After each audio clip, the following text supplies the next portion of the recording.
Hello friends, how are you? I've missed you guys. I miss creating and doing tutorials. The last 3 weeks I've been blessed to go see my granddaughters, and this weekend I went to spend a couple days over at a friend's house, and so now I'm back anxious to show you something new. I hope you enjoy. To some this may be new, for some this is old, but I really enjoyed making these quick easy projects you can add to your journals. But before I get started, this paper that I used is from this paper pack that I was blessed with by Miss Vicky. And she saw some of your questions regarding where this paper was from. I didn't know how to answer that, so she sent me a DM and said that she found this paper at Barnes & Noble. And this was most likely in the stationery section where they have the greeting cards and things like that. At Barnes & Noble is where I got those bunches of botanical sticker books. So you know, they have some really great stuff.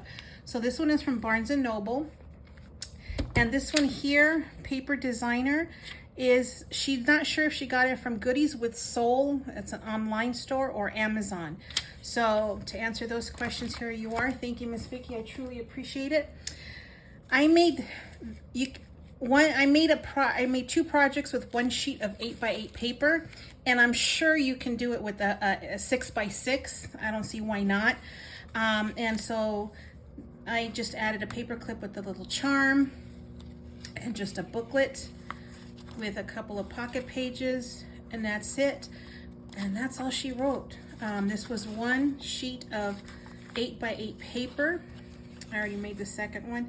And I'm trying to think of how this paper went, but I think it went something like this. So this is one 8x8 sheet of paper that I cut that 4 inches horizontally to be able to create these 2 pages.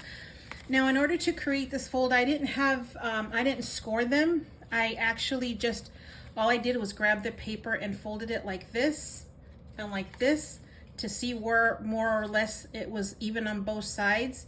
One side is going to be a little bit shorter. And then I just pinched it here, and then I creased it and burnished it with my fingers, because not everybody's going to have a scoreboard. So again, to do this, I would just put the papers like this and put it close enough to where it's centered or even on both sides, and just pinch and fold, and then you come up with something like this. And that's what I did with this one. The other one is another sheet of 8x8 that I cut up and down vertically, which I cut. I don't remember which way this paper went, but I think it's something like that or something like this. I don't recall, but here's the birdies. So I'm thinking it went like this. This is how the paper went. This is one sheet of 8x8 that I cut vertically at 4 to give me 2 projects, and that's all. You know, with this one I added corner pockets. All of these are from scraps. You can make a little belly band type slide where you can add a photo in there. Super easy, you know, again from scraps.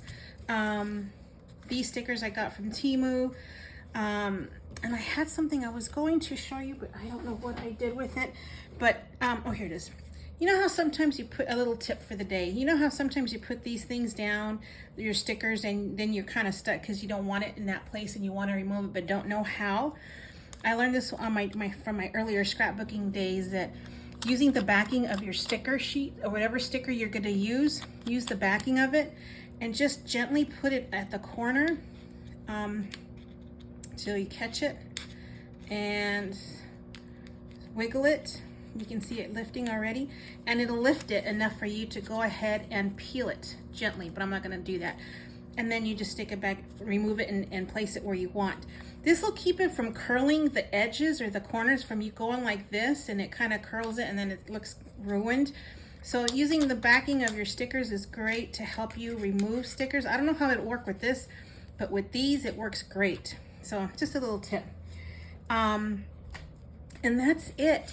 These little pockets, this was one frame that I cut in half, and I just tore the edges and used it as a pocket. So a lot of you have those frames that I've seen you use on your projects and on your videos. I cut it in half, so I made two pieces here. And that's it. You can use your lined printable paper if you want to create journal spots here, or leave it as is. I don't have a printer and I don't do printables, but this is it. Simple, simple, easy project. Doesn't get any easier than this. A half sheet of paper and embellish as you like.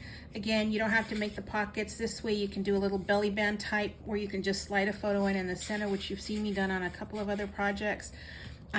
Whatever you want to do, you know, embellish a little or as much as you would like. But if you're going to insert these into another journal, make them as thin as possible, or not so poofy, because it will add bulk to your book. But if that's something you like to do, the choice is always yours. But these are the two small projects I have for you, and that's it. I hope you guys enjoy. Thanks again. I'll see you later.